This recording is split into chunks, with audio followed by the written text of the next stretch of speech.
at radio broadcast. Yan ang sagot ng Simbahang Katoliko para sa mga debotong hindi nakakapunta sa taunang pista ng Itim na Nazareno. Gaya na lang ng mga Katolikong overseas Filipino workers, si Salima Refran on assignment. Siya yung tumutupad sa mga kahilingan namin. Siya ang ama namin. Siya ang tagapagsagip ng buhay ko. Panginoon namin. Milyong-milyong deboto. Isang Poong Nazareno. Ganito ang eksena tuwing pista ng Itim na Nazareno. Lahat gusto makahalik sa poon. Kaano man kasikip, kaano man kahirap. Pero paano na lang kung ang deboto di personal makakapunta sa pista? Sagot ng Simbahang Katoliko dyan, live streaming at radio broadcast mula Vigil hanggang Traslasyon. Magandang umaga po sa ating lahat. Ako po muli si Father Francis Lucas at nakikinig kayo sa CMN Pilipinas. Ngayon, ang ating banal na Papa. Isang click lang, pwede nang mapanood sa internet ang mismong prosesyon, misa at paglalagak ng Poong Nazareno sa simbahan. Pagdating nga sa technology, ay binibigyan ngayon ng daan ang marami sa buong daigdig na pwedeng makita at makiisa.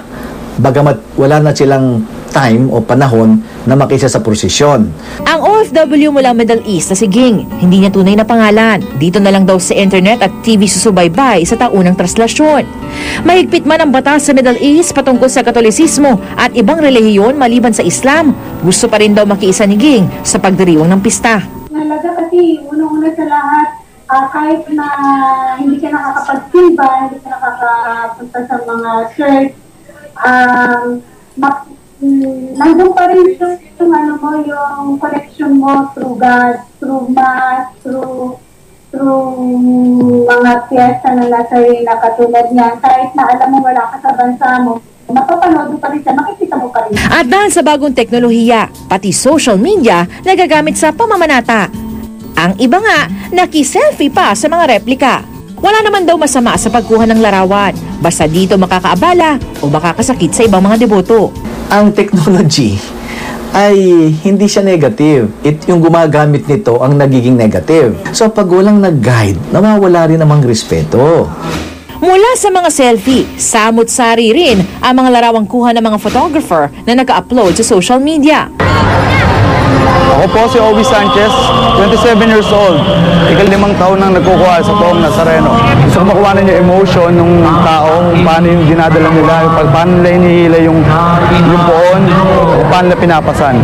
Sinisimbolo ng Nazareno para sa akin ay yung parang paghihirap nung nangyari nung buong taon na kahit na anong paghihirap na pumapasok sa family ko sa akin, inalalagpasan ko. Mismong Simbahang Katoliko na rin na nagsabi, wala pa rin daw makahihigit sa personal na pagdalo sa pista.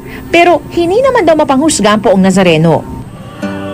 Tradisyonal man o hindi ang pamamanata, ang mahalaga, tapat at matibay ang debosyon at pananampalataya. May pag-asa tayong pare-pareho at ako na ang nangunang nagdusa para sa inyo.